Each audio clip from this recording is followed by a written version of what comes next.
IGN is not really good at a lot of things. I think that's something we can all agree on, but one thing they've done that has managed to pique my interest is a video I watched years ago that was done by John Borba that tries to highlight the connection between metal music and video games. Unlike a lot of what IGN does, this video was actually kind of fascinating to watch. Most of the musicians and game devs that were interviewed all brought up a similar point, that both metal and gaming were at one point seen as fringe cultures, treated as something that's only appealing to outcasts and nerds. Because of that similarity, it sort of helped form a bond between these two things. And secondly, it's simply because of the fact that there's no other genre of music that would be more fitting for a fast-paced violent game than the fast-paced violent sounds of heavy metal. The connection between metal music and games isn't something that you think about very often, and honestly I glazed over it for quite some time too, even during my peak metalhead years. But ever since I stumbled upon this video, it's made me want to talk about all the times heavy metal has cropped up in video games. Don't mistake this as some kind of a history video or there being a deeper meaning to this. This is literally just me yapping about the soundtrack of some of these games that I either like, I found to be interesting, or I felt that I just had to talk about them out of necessity. But do keep in mind I won't be talking about Guitar Hero or Rock Band or Rocksmith or any of these guitar rhythm games because they're a bit too obvious for a video like this. And I also won't be talking about Ed Hunter again. The surprising amount of these band tie-in games that exist can easily fill up their own separate video. Now, with all of that said, I guess let's just dive right into this mess.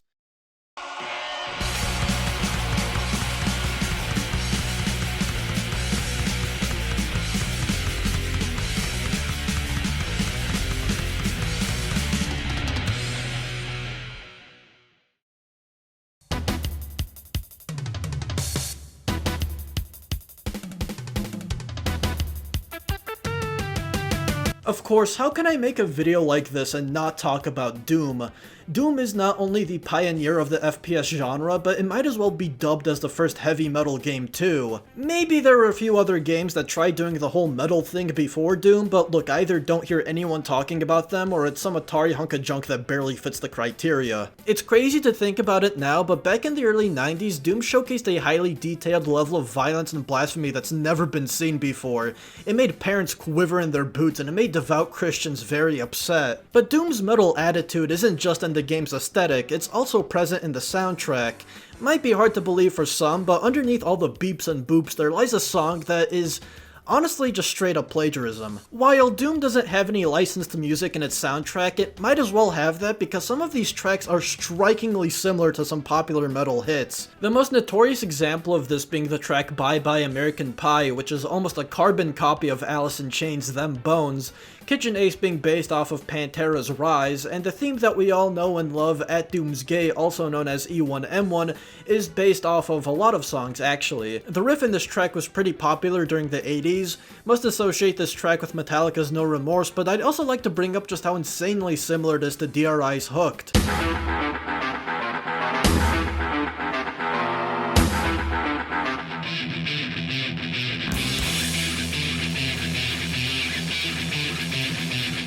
Honestly, you can't complain about any of this because it fucking rules. There's that saying that imitation is the sincerest form of flattery or something like that, and it really rings true here. The founders of id Software, John Carmack and John Romero, were both massive metalheads and nerds, so much so that they changed their office room number to 666. When they brought in Bobby Prince to compose the soundtrack, they were originally envisioning it to be purely metal. Prince not exactly being on board with this showcased how this might not be such a good idea for some levels. Carmack and Romero agreed and opted for a soundtrack that's an equal balance between some slower suspenseful tunes and MIDI heavy metal. Doom sort of set a precedent for boomer shooters going forward. Metal music became commonly associated with this genre of games. Of course, there are definitely a few games that are an outlier to this, but more often than not, the influence of metal music has become a bit of a staple for boomer shooters in some form or another.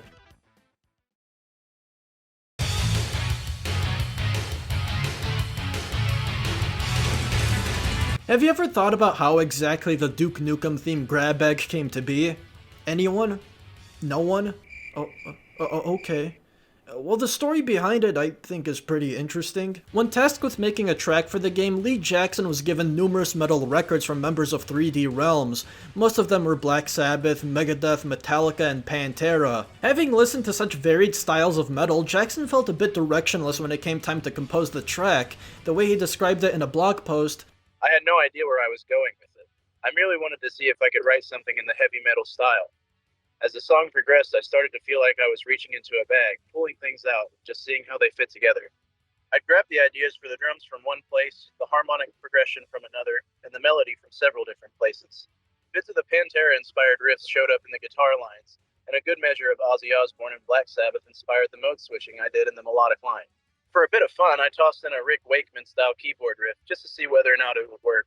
When it came time to wrap up the session and save the song, I still had no idea where I was going with it. I hadn't even begun to think of a title, and to be honest, I didn't really think that there was much of a song there yet. Nevertheless, I needed a file name in order to save the song to my hard drive, even though I still didn't have a title for it. Since it seemed like I'd been reaching into a grab bag and pulling out song ideas while writing the song, that's what I chose for the file name, Grab Bag. when he showed the song to the team, it was met with mostly indifferent or lukewarm feelings, but in a surprising turn of events, it was eventually decided that it should be used for the game's main theme, despite the fact that Jackson himself felt that the song was unfinished and would have been more fitting if it was used as bad background music for a level. Regardless of Jackson's feelings, Grab Bag became about as iconic as Doom's 𝙊𝙐𝙏𝙍𝙊. I mean, hell, Megadeth even did a cover of the theme for the compilation album Duke Nukem Music to Score By. This wouldn't be the only time metal musicians would collaborate or get involved in making video game music. Avenged Sevenfold did this quite a few times for the Call of Duty Black Ops series. Korn's Jonathan Davis composed the track for Silent Hill Downpour, as well as the forgotten FPS Haze. Fredrik Tudendal of Meshuggah provided an instrumental track for Wolfenstein The New Order, and this is just to name a few. But of course, there is also Nine Inch Nails, who are responsible for the entirety of Quake's soundtrack. This collaboration came out of a mutual respect that id Software and Nine Inch Nails had with each other. It was revealed in an interview with the band's former drummer Chris Vrenna that during the production of The Downward Spiral, both him and Reznor spent a large majority of their free time playing either Wolfenstein or Doom. Then, when it came time to do a tour for the album, Reznor bought two PCs so he and Vrenna could play death matches against each other on the tour bus. Over at id Software, John Carmack and American McGee were both huge Nine Inch Nails fans, and would frequently play Pretty Hate Machine through the office speakers. Eventually, at a show in Dallas, they got to meet Reznor backstage and discuss the opportunity to compose the soundtrack for their upcoming game Quake. Both id and Nine Inch Nails agreed that the direction for Quake's soundtrack should be different than that of Wolfenstein's or Doom's, instead going for something that's much more atmospheric, gritty, and unnerving. After years of neglecting it, I finally got around to playing Quake for the first time, and one of the things I couldn't help but notice was how this soundtrack almost perfectly complements the gameplay. To me, it felt like Quake had a bigger tendency to humble you with its difficulty, unlike Doom, because apart from the basic grunt enemies, your arsenal feels underpowered when you're going up against the monsters that this game loves throwing at you. It's not until you get your hands on a rocket launcher when you finally start feeling that you've got a better advantage over these guys. You feel powerless throughout most of the game because of this, and in some of the tougher levels where the game beats you down to just a few points of health, the best thing you can do is cautiously meander through the map hoping to run into some health before the game decides to throw a fiend or a vor or a goddamn spawn in front of you. Every boomer shooter has moments like these, but in Quake, the eeriness of the soundtrack amplifies the anxiety and intensity that these situations have. It turns the game from a typical action-packed first-person shooter to like a horror survival. One level that really stood out to me in this regard was the Palace of Hate. I remember when I played it for the first time, I got to a certain point of the level, and at the corner of my eye, I saw a shambler skulking around, and at that point, I knew that no matter what, I'd eventually have to fight that thing, which I wasn't at all prepared for because this level also throws like a dozen fiends at you all at once. Unfortunately, when it comes to the rest of the Quake series, this was pretty much the only game Nine Inch Nails composed tracks for. They were given the offer to do it again for Quake 2, but Reznor declined and stated that the game had no atmosphere. which is actually a complete lie that was fabricated by the anti-Quake 2 party. In the comment section of Civi's video on the game, Quake 2's composer Sonic Mayhem stated that the only reason why Nine Inch Nails never continued their work for Quake 2 was simply because they were busy. Quake 2 was a little divisive in the fanbase because it undid a lot of what its predecessor was going for. The dark Lovecraftian medieval setting was instead replaced by a futuristic sci-fi setting where humans are at war with an alien race. The unsettling tones of the first game became almost completely absent, and with that, the soundtrack mostly consists of energetic industrial metal. I don't hate Sonic Mayhem's work at all, and the tracks he composed for Quake 2 certainly fit the different direction the series suddenly took. I will admit though that playing this does make me miss the atmosphere of Quake 1, since I think it truly helped that game stand out from other first-person shooters, especially at the time of its release. However, it would eventually approach Doom 3 with a slightly similar tone. Yet again, reaching out to Trent Reznor, only this time to work on the game's audio design since it wanted the soundtrack to be very minimal this time around. Reznor did do some work for Doom 3, but eventually dropped out due to time, money, and project mismanagement, so all of his work ended up getting scrapped, but some of it was restored through a sound pack. The closest thing we have to Reznor's work that exists in the base vanilla game is the theme song, which was done by Chris Vrenna's band Tweaker. I've been wanting to talk about Doom 3 for so long, purely just for the sake of bringing up the fact that its theme sounds exactly like Tool's 𝙊𝙐𝙏𝙍𝙊, so much so that even Reznor thought it was done by them.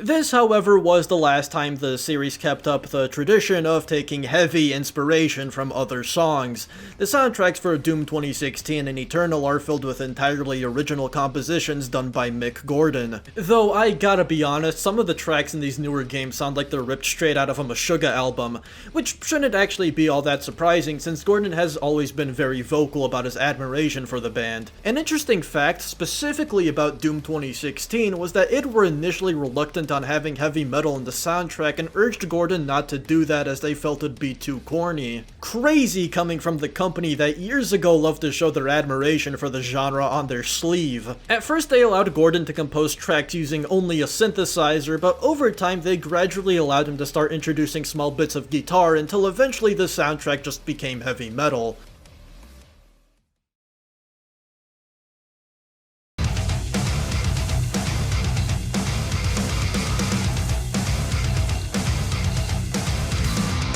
All that talk about boomer shooters I think leads us nicely to this next game I want to talk about, which is Metal Hellsinger. Hellsinger is a rhythm-based first-person shooter with a soundtrack that is loaded with metal celebrities providing vocals for every song. You've got Mikael Stana of Dark Tranquillity, Matt Heafy of Trivium, Randy Blythe from Lamb of God, Elisa White-Gluz of Arch Enemy, and even the Serj Tankian from System of a Down. The entire soundtrack was done by band/sound design duo Two Feathers, who have also worked on Vampire the Masquerade Justice, Warhammer Vermintide 2, and Angry Birds 2 of all things. I remember when the open beta for Hellsinger was up, it seemed like it was generating a lot of hype.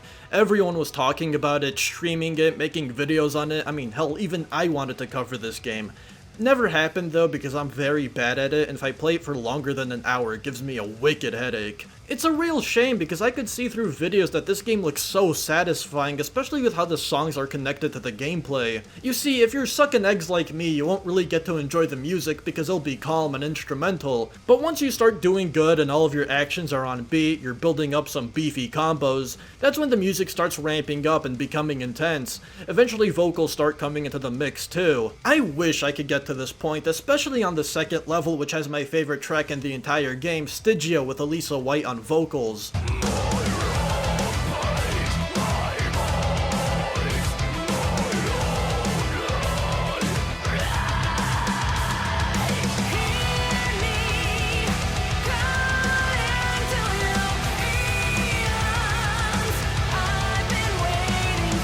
I don't know if this is just me, but with how much hype Hellsinger got during its open beta, it seems like no one was talking about it once it finally released. It's strange because I feel like a game with Serj Tankian appearing as a guest would be such an easy sell and create so much more buzz. Hellsinger also got like 4 DLCs. I've not heard a single peep about any of them. One of them brings in some popular radio hits like Disturbed's Down with the Sickness, and some of them aren't even metal songs like Gorillaz' Feel Good Inc. and Depeche Mode's Personal Jesus. Another DLC is a soundtrack crossover with the game Dusk. I don't have the slightest idea on God's green earth as to why this game just flew under everyone's radar. Maybe its gameplay isn't very accessible. I've also heard people say that it's a little overpriced. For $30 you're paying for a game that's only really like 3, maybe 4 hours long. I'm not entirely sure, but anyways, I gotta go pop a few Advils for this headache.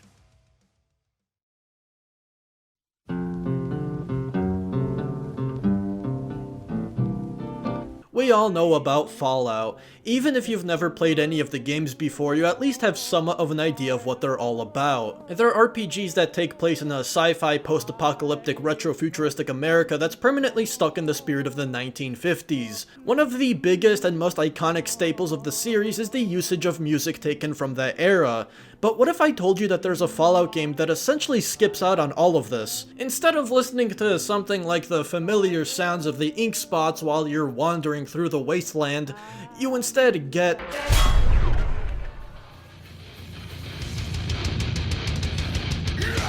Slipknot. Ladies and gentlemen, allow me to introduce you to Fallout Brotherhood of Steel.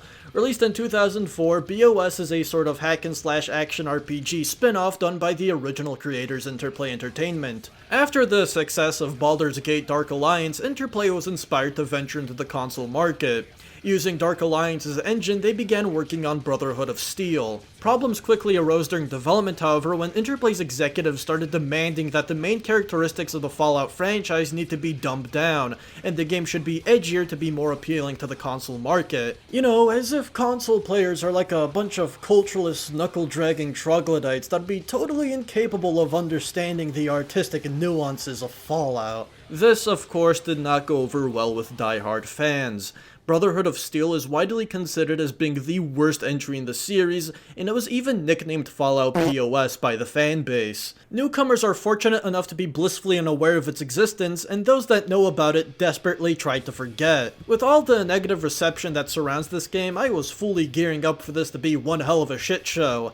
But after playing it, let me be the first to say that it's actually kind of fun. Don't get me wrong, a lot of the complaints people have are definitely 100% valid. The missions are repetitive, the controls feel sloppy, the writing gives off the vibe that it was done by a high schooler, and worst of all, they got rid of Nuka-Cola. Yep, instead it was replaced by a drink called Balls. My first thought was, ha ha ha, that's such a funny name, of course this game would do that. But then I looked it up and it turns out Balls is an actual drink. And yes, there is that nu metal and nu metal adjacent soundtrack I brought up too, but truth be told, it's not as bad as you think. It's not like you're constantly listening to Slipknot or Killswitch Engage while you go from mission to mission. This music only really pops up during the boss fights. Not only that, but all of these licensed tracks show up as instrumentals, so if you're someone like me who's not very big into nu metal, you'd be easily convinced that these are just normal tracks composed for the game. The only exception to that would be Meshuggah, because their musical style is so different and unmistakable from the other bands that are featured here, at least to me anyways. When you're not in a boss fight, you're either listening to complete silence or you're accompanied with a little ambient track. I was surprised to find out that these were done by Devin Townsend, and they're actually pretty good. If you've ever listened to the soundtrack of Fallout 1 and 2, it goes for a very similar vibe.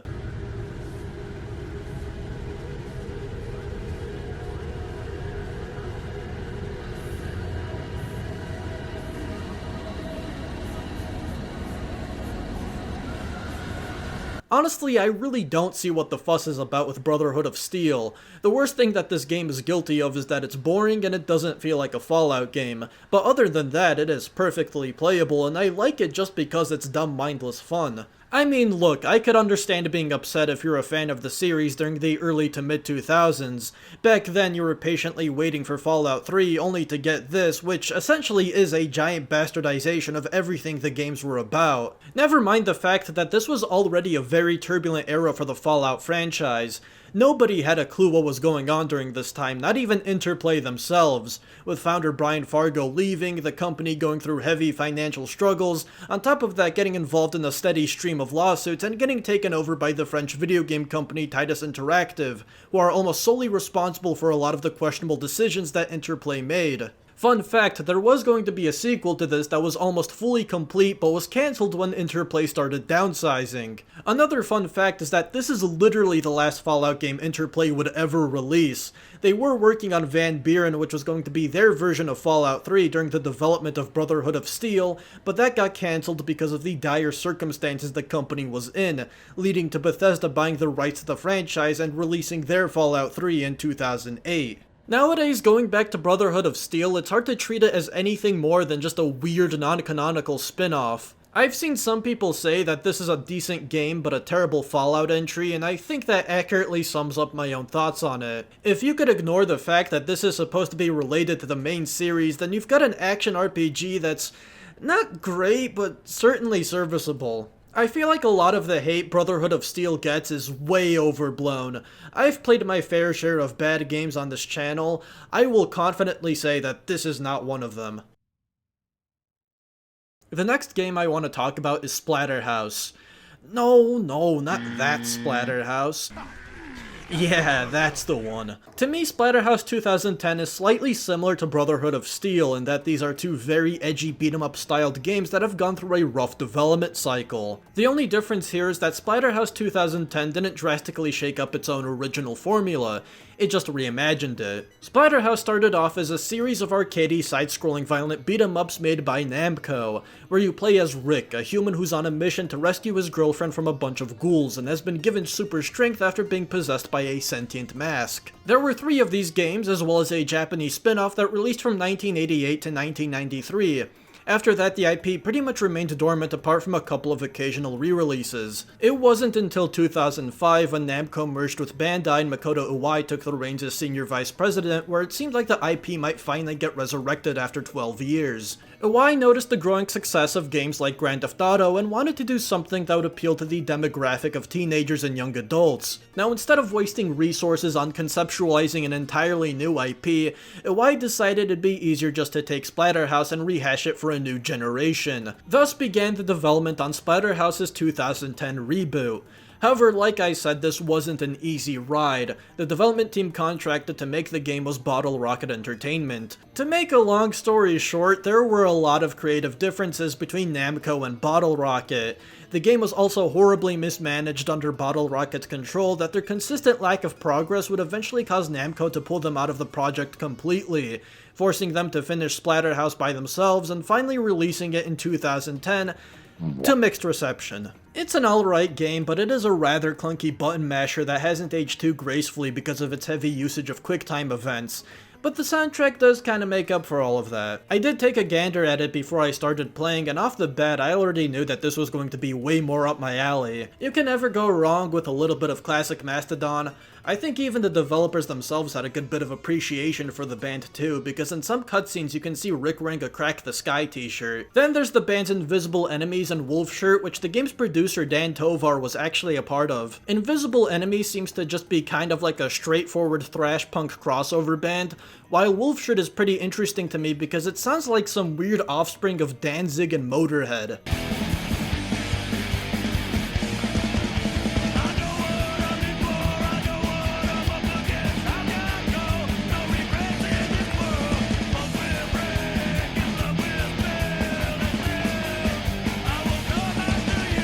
There's also Goatwhore and High on Fire in here too, which are some primo choices. But the soundtrack starts to lose me with Five Finger Death Punch. I know, it's like the popular thing to hate on them, but what do you want me to say? I don't like the band's personality and their music to me just sounds like the metal equivalent of butt rock. I suppose I can give Five Finger Nosepick a bit of a pass here though, since they like to brand themselves as a band for certified tough guys.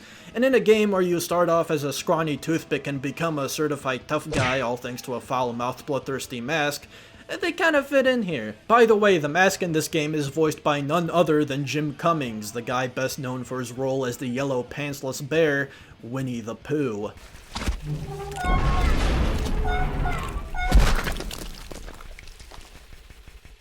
I ain't your mama, asshole. Ooh, he said a bad word. I'm I'm telling. I was also pleasantly surprised by some tracks that I initially didn't know of until I started playing. In the second boss fight, I was like, holy shit, I must have somehow skimmed over the one Napalm Death song while I was reading up on the soundtrack. Turns out it wasn't Napalm Death, it was Terrorizer. Still pretty good stuff though. And the one song that completely blew my mind was Hollow Ground by The Haunted. This is the first song that plays during the very first boss fight, and my god does it single-handedly carry this entire fight. If it wasn't for this track, this boss fight would be so lame with the amount of QuickTime events you have to sit through. But this song turns something you'd normally groan and roll your eyes at into something that actually hypes you up. It's so dope to see Rick flying through the air and pummeling this monster while that magnificent chorus kicks in.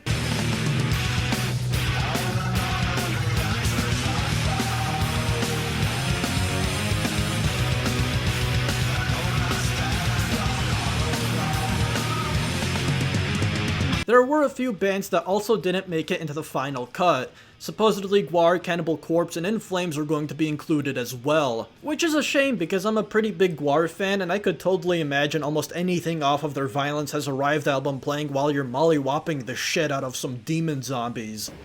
Like this.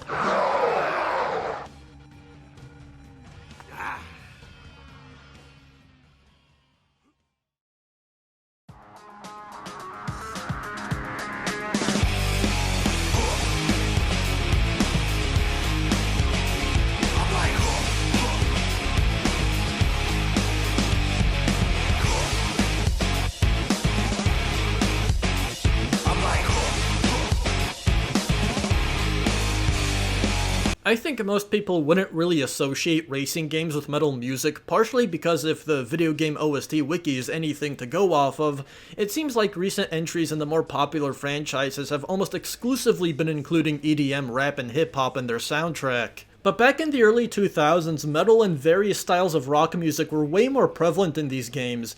And you know, really thinking about it for a second, it makes sense. Cars and high-speed races are a subject that's no stranger to this kind of music. On top of that, most metal music is fast and energetic, which is exactly what racing games are all about. I really love the musical variety that's in these early Need for Speed games. They're such a blend of wildly different sounds that you think wouldn't work together at all, but somehow they do. My favorite soundtrack was Underground 2 for this exact reason. You got Killing Joke's Death and Resurrection Show, which is an intense tribal-sounding industrial tune, and from that it can go straight into Snoop Dogg's version of Riders on the Storm. You can go from Spider-Bait's ear-bleedingly loud cover of Black Betty to some good old-fashioned 2000s big beat. And then there's Skindred.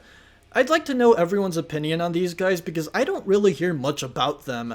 They're a band that fuses elements of reggae with metal, which is a combination that I think has almost no right to exist, yet these guys seem to pull it off so seamlessly.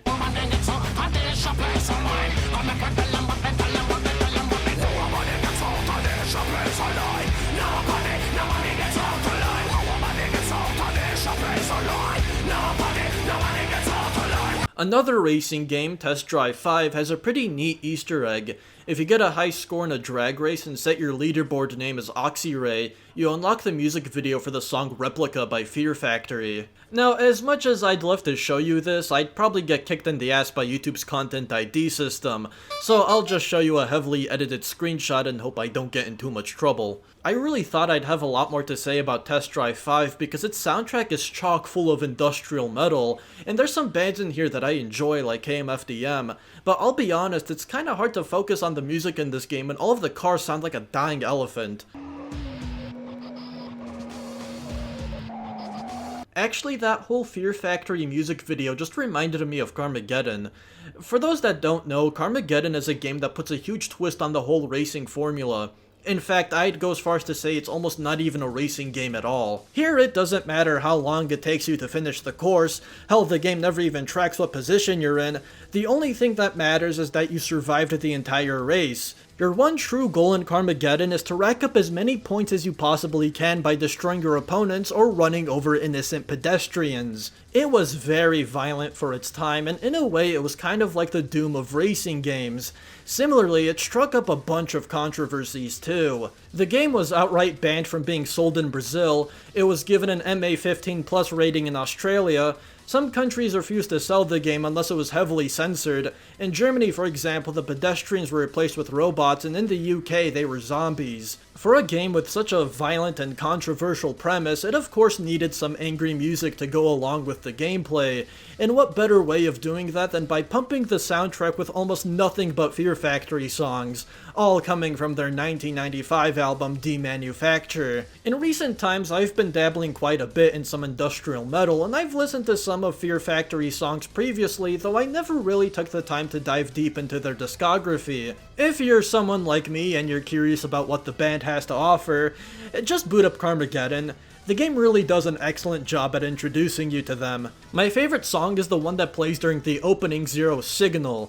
God, what an aggressive tune. Every part of this song just sounds like a machine gun firing off. It is insane.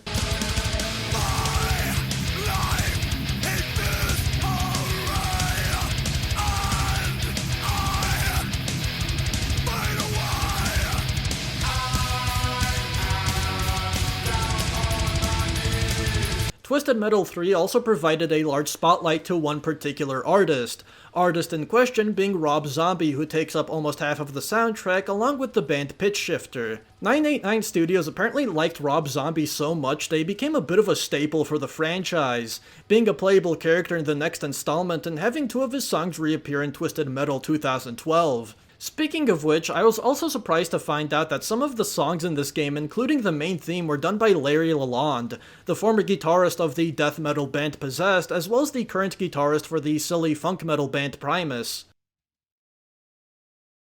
Earache, Extreme Metal Racing.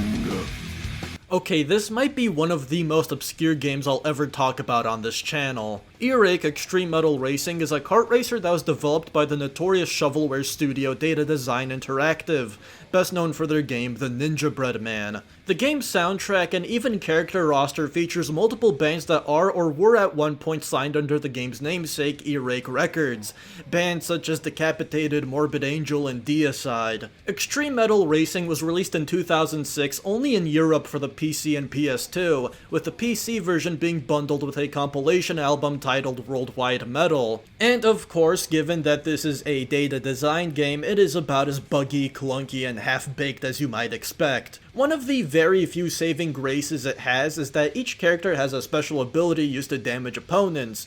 It's because of this that all the carts have these really cool, wacky designs, and it actually kind of sets the groundwork for what could have been an enjoyable party game.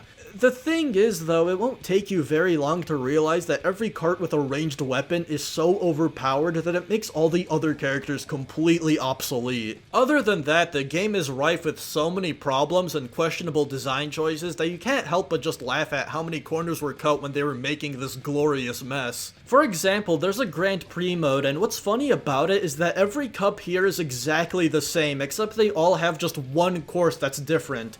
It really makes you wonder why they even bothered making a mode like this. Every kart racer has its own version of the Mario Kart item box. Here you've got 3 different kinds of zombies that you can run over. There is the regular plain zombie that does nothing except add points to your score counter, a skull zombie that adds to your speed boost meter, and the lightning zombie, which will be the bane of your existence. Running over these zombies will zap whoever's in first place, which is fine if you're not in first place, but if you are, you just get constantly battered by lightning strikes, because not only are these zombies littered everywhere, but the AI will mercilessly run them over to get you out of the top spot. There's no cooldown in between strikes, there's nothing you can really do about it, you just have to deal with it.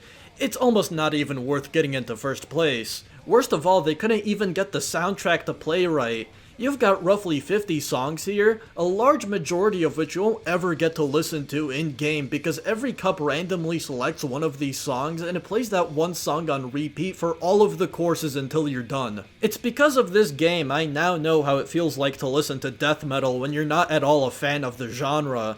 You don't know what it truly means to suffer until you've listened to Hate Eternal's King of All Kings for 10 to 15 minutes straight while playing this trash can of a game.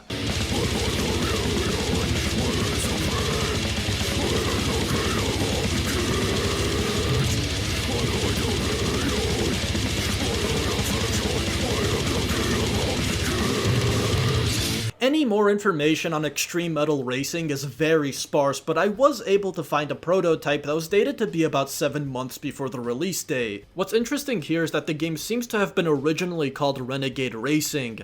I've got a few theories that might explain the story behind this. The first theory is under the assumption that Data Design were the ones to approach Earache with the offer to make a video game based on them. In this case, Renegade Racing was most likely a backup in the event that Earache would reject their offer. A tactic that really isn't all that surprising coming from Data Design since they did something similar with the Ninja Bread Man, a game that originally was supposed to be a third entry in the 𝙊𝙐𝙏𝙍𝙊 series, but was so bad that 𝙊's owners, 𝙊 Digital Publishing, pulled the license from Data Design, and instead of scrapping everything, they simply decided to just rehash it into the Ninja Bread Man, and Trixie in Toyland, and Anubis II, and Rock and Roll Adventures. Considering the fact that this prototype was already close to the late stages of development, all assets here were probably just placeholders at this point. My second theory, which I believe is the most likely because I actually have some evidence to back it up. In a Facebook video, the founder of Earache Records, Digby Pearson, stated that he was interested in pushing more of Earache's music to the younger generations through video games, since that was starting to become a very popular marketing method at the time. So, if you think about it, like Tony Hawk's PlayStation game, Tony Hawk's Pro Skate or whatever it's called, they had great soundtracks. We actually had a couple of bands on that. We actually had stuff on the Grand Theft Auto series, and what else? We've had a bunch. The Rock Band and Guitar Hero games as well. So we knew that a lot of people were getting exposed to new music through playing video games. So we thought, let's have a crack at doing our own game and just having an all Earache soundtrack. Admittedly, now the gameplay was not the best. You know, we're music people, not video games people. But you know what? At least we fucking tried. Now, near the end of the video, Pearson pretty much implies that Earache initiated the production of Extreme Metal Racing. So what I'm thinking is that they approached Data Design right as they were cooking up Renegade Racing, a game that already kind of has a metal aesthetic to it, so all they really had to do was create a few new simple assets and bish bash bosh, there's Extreme Metal Racing. And since Pearson himself admitted that Earache wasn't really in the video game business, they were probably not very involved in the making of Extreme Metal Racing. Otherwise, it's hard to believe that they would have let something like this pass.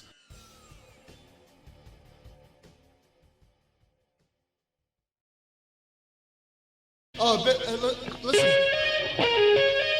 Top notch. I've shared my thoughts on Brutal Legend before in a video I uploaded 2 years ago, where I ripped into the RTS side of the game and threw it into the D tier category in my totally agreeable tier list. As much as I disagree with and regret many of the things I've said in these old videos, I will admit that this is one of those rare instances where I'm mostly on the same page as my younger self, though I really wish I delivered some of these criticisms differently.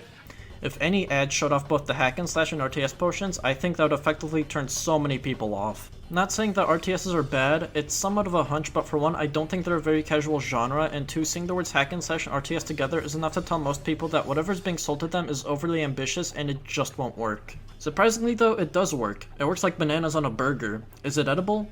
Yes. Does it make me happy? Abso-fucking-lutely not, just give me a normal damn cheeseburger. With all due respect, what the fuck are you talking about? I still don't enjoy the surprise RTS portion of Brutal Legend's gameplay, but do keep in mind that I don't even like RTSs to begin with, so I'm like the last person you should ever listen to when it comes to stuff like this. Whether you like the RTS in the game or not is all a matter of personal taste and opinion, but one thing I think we can all agree on is that Brutal Legend is quite possibly the best representation of all things heavy metal in video games. It is made abundantly clear to you from the moment you boot it up and hear Ozzy screaming the Double Fine logo that this is Tim Schafer's fantastic love letter to a music genre he's passionate in. From there, you're transported into a world where everything about it is heavily inspired by classic metal album covers and iconography. Then you're greeted to the game's killer voice cast that's mostly composed of absolute legends, such as yet again Ozzy Osbourne, Rob Halford of Judas Priest, and Lemmy Kilmister of Motorhead.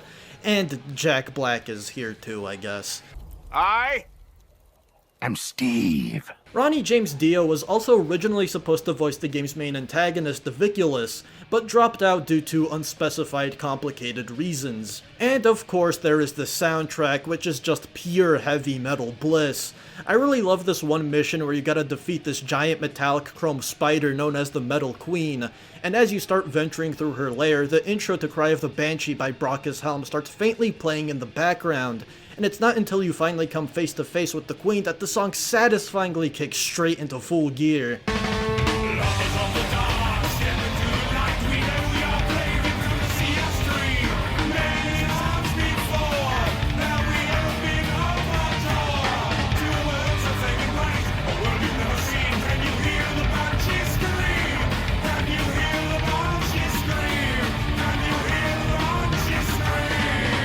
The soundtrack, by the way, does an excellent job at covering almost all important bases of heavy metal. You've got your traditional metal, you've got thrash, industrial, power metal, hair metal, a bit of death metal, and a small handful of black metal songs. Okay, I'll be honest, it definitely skimps out on a few areas. Like most of the death and black metal picks lean more into the symphonic and melodic side of the subgenres, which there is absolutely nothing wrong with that, and I'm totally fine with the bands that were featured here. It's just I think it would have been nice to include some more classic songs to represent what these subgenres traditionally are. Also, apart from the one Candlemass song, and arguably some of the Black Sabbath songs, there is no doom metal here. Some iconic bands were also omitted from being featured here, like Metallica and AC/DC, because their licensing fees were too expensive. Iron Maiden almost made it into the soundtrack, but rejected the offer once they found out that the game's protagonist, Eddie Riggs, was named after their mascot, Eddie, and the artist who created him, Derek Riggs.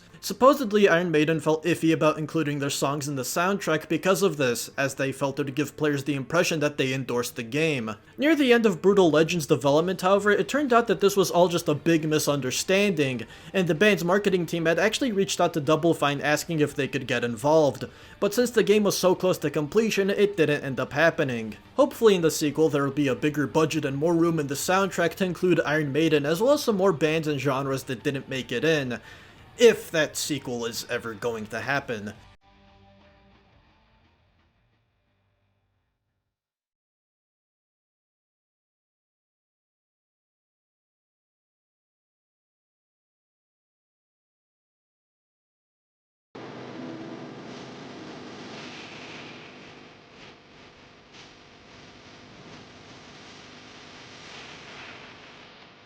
I won't spend too much time talking about the Tony Hawk Pro Skater games, mostly because the longer I talk about them, the more I have to show off my pitiful gameplay.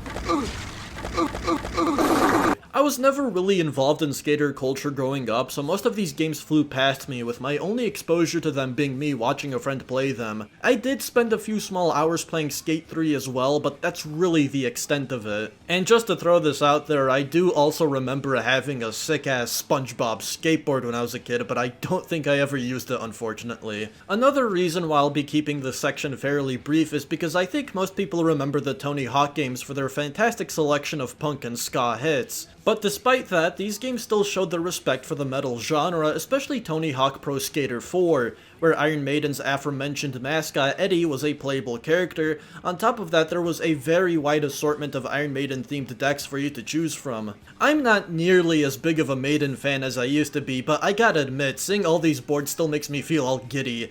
As a massive fan of the album, I gotta rock that Seventh Son deck. While I was looking at the other Tony Hawk games, I was surprised to see how much variety there is in most of these soundtracks. I thought you skaters were all about punk music and maybe a little bit of nu metal here and there, so I totally wasn't expecting a song like Black Metal by Venom and American Wasteland. Tony Hawk Underground stood out to me the most because it has two Swedish death metal songs, Embody the Invisible by In Flames and Entombed to Ride, Shoot Straight, and Speak the Truth, which is a song that fucking rips, by the way.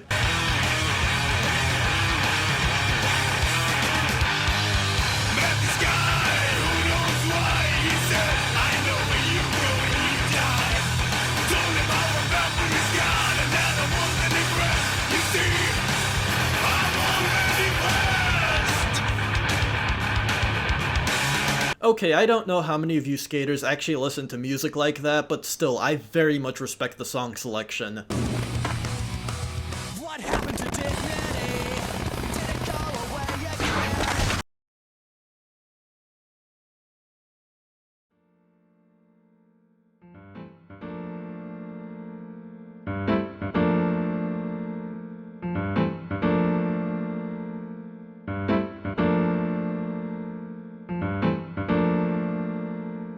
The Tony Hawk games are often credited for corrupting the musical taste of the youth, but you know what other games are responsible for that as well? Literally every single one that has an in-universe selection of radio stations or mixtapes. I'm talking about Watch Dogs, I'm talking about Saints Row, I'm talking about Sleeping Dogs. Okay, honestly, I won't be talking about any of these because none of their rock or metal stations really stand out to me, at least not in any way that I think it's worth talking about them. Besides, I want to save my breath for the creme de la creme, the franchise that we all know, the one that I have the most experience and personal attachment to, Grand Theft Auto. It is impressive how integral the radio stations are in GTA. It is hard to imagine a game without them. Their music and fake commercials all add a layer of believability to this almost terrifyingly accurate piss take of the US that Rockstar has meticulously created. You could also tell that Rockstar carefully handpicks every song, making sure they tie into the narrative and theme of every game. It really helps immortalize some of them, and that is made evident by the sudden boost in popularity that Tom Petty's song Love is a Long Road got after the release of GTA 6's trailer. The best rock and metal station that the series has ever seen is undeniably 𝙊𝙐𝙏𝙍𝙊. Vice City was the first game where Rockstar finally had the budget to afford licensing for popular radio hits. Prior to this, the games had radio stations that consisted of at most like 5 tracks that were made by the company's audio production team but under a fake band name, like Sticky Fingers for example, a fictional rock band that were featured in GTA 1 and 2. So once Rockstar had the money, they did not waste the opportunity to go above and beyond this. 𝙊𝙐𝙏𝙍𝙊 has big names like Ozzy Osbourne, Judas Priest, Motley Crue, Iron Maiden. It's almost got the entire Big Four as well, only missing Metallica. The next main installment, San Andreas, came with 2 respectable rock stations. One being KDST, a pretty standard classic rock station, while the other one, Radio X, mainly featuring the alternative rock and metal acts of the 90s, with bands like Rage Against the Machine, Soundgarden, Alice in Chains, and a small selection of tracks that sort of harken back to 𝙊𝙁𝙗's vibe. Next we have my favorite game in the whole series, Grand Theft Auto 4. One of these days I'll talk about GTA 4 in its entirety. I love absolutely everything about this game. The story is equal parts humorous as well as being very bleak at times for GTA. The game's desaturated visual style also perfectly reflects that tone, and the same goes for the soundtrack with a good handful of songs that are very melancholic. There's nothing like driving through Liberty City on a particularly dreary day with Mama by Genesis blasting in the background. Dominion by Sisters of Mercy has become that one song for me where I'll drop whatever it is I have planned and drive around aimlessly for the song's entire duration. It is because of this game I am now a fan of Sisters of Mercy, and I had the pleasure of seeing them live back in 2023. But when it comes to heavy metal, GTA 4 is a bit lacking compared to its predecessors. Liberty Rock Radio has a few metal songs, but overall this radio station is stylistically very different from Radio X and 𝙊𝙁𝙗𝙍𝙊. Iron Maiden's The Trooper, Breaking the Law by Judas Priest, and Motorhead's Ace of Spades were going to be in here but were unfortunately cut. It doesn't help that most of the songs from Liberty Rock were removed during the Great Licensing Purge of 2018, where Rockstar got rid of a bunch of songs from various radio stations because they didn't want to renew the license for them. Liberty Rock Radio was hit pretty hard because of this. It doesn't feel complete without 1979 by Smashing Pumpkins. Still can't even be compared to the Slavic pop and rap station Vladivostok FM though. Jesus Christ, that one got butchered. The closest there is to a purely metal station is 𝙊𝙐𝙏𝙍𝙊, a station that focuses mostly on the hardcore punk scene of the East Coast. And if you happen to have the Lost and Damned DLC or episodes from Liberty City expansion, then a second block gets added to 𝙊𝙐𝙏𝙍 that has some extreme metal. I'll be honest, I didn't like 𝙊𝙐𝙏𝙍 for a very long time. I think that's a pretty normal reaction for most people. It's a very noisy radio station. But now, in my older years, I enjoy it like a fine wine. It's got a strong selection of hardcore punk songs. On top of that, nothing can beat Jimmy G's rants and crass interjections. I was driving across town the other day and I saw all these shops, places like Al Dente's, an Italian place. I ate there one time and threw up on my fucking guitar player's foot. How the fuck do we call ourselves civilized? Who are we to tell each other how to live? Why do we fuck up every country's fucking food? Then when it switches to the second block, you've got this whole overly dramatic transition that introduces you to the next host, Max Cavalera of Sepultura. Welcome to Blood and Fire, War, Hate. Blood, Fire, War, Hate on 𝙊𝙐𝙏𝙍𝙊 now! The selection of metal songs here may not look like much, but it packs a punch. You got so many heavy hitters here. Creator, At the Gates, Celtic Frost, and Cannibal Corpse with their famous song, I Come Blood. There used to be a Bathory song in here too, but you know, that got removed because of the whole licensing purge. The next and latest installment, Grand Theft Auto 5, had an okay soundtrack with some undeniably memorable tunes, but something that always irked me about it was, where's the metal? Apart from like 2 songs, there is a severe lack of heavy metal music in GTA 5. If you want to scratch that itch, the best thing you've got is Channel X, the Diet West Coast version of 𝙊𝙐𝙏𝙍𝙊. It might be common knowledge at this point that GTA 5 was going to have somewhat of a metal radio station that was called Pre-Millennium Radio, or PMR for short. Much like Radio X, it was going to focus on the alternative rock scene of the 90s.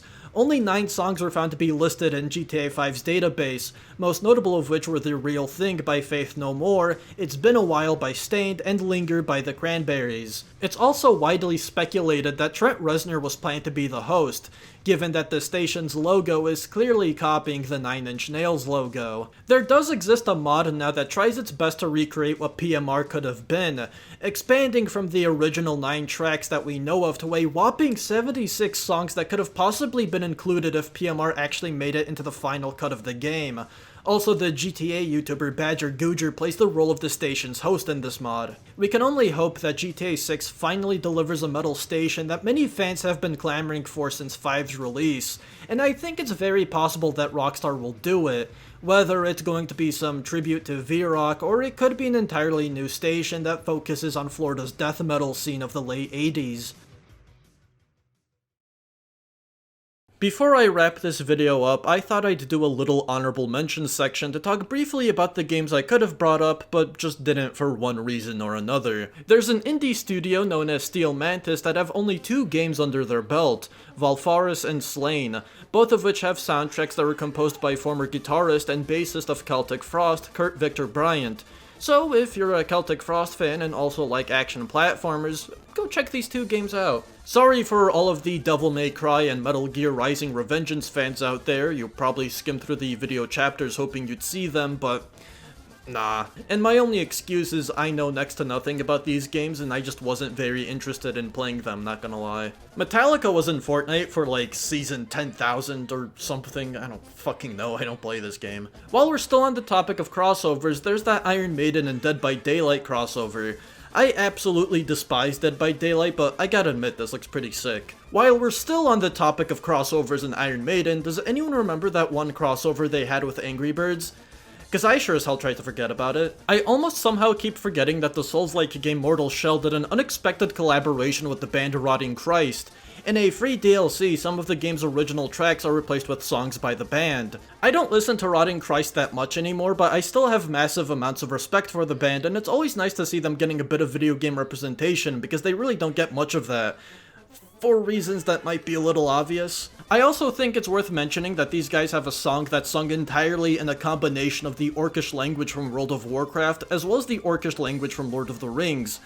I really don't care much for World of Warcraft, but this song is badass. I'm not gonna drag this section out any longer by playing a snippet of it, so I'm just gonna hope that you'll check it out on your own. It's gonna be your homework assignment, report back to me once you're done. And lastly, in-game concerts. I know a lot of games had them, but the only one I could think of at this very moment is the one in Sacred 2, The Fallen Angel, which has a Blind Guardian concert as an Easter egg. I'ma be honest, I don't really know how I want to end this video off. I mean, how do you end a video like this? There's no deeper meaning here, like I said at the start. This was just an hour of me waffling about all the times my 2 favorite things came together. Metal is a cool music genre, and if used in the right circumstances in video games, it could make you feel cool. Not only that, but moments like these act as a good gateway for people to discover a new music genre that at times can be very inaccessible. I mean, you've seen throughout this entire video me being properly introduced to some bands that I either only knew by name previously or was completely unfamiliar with.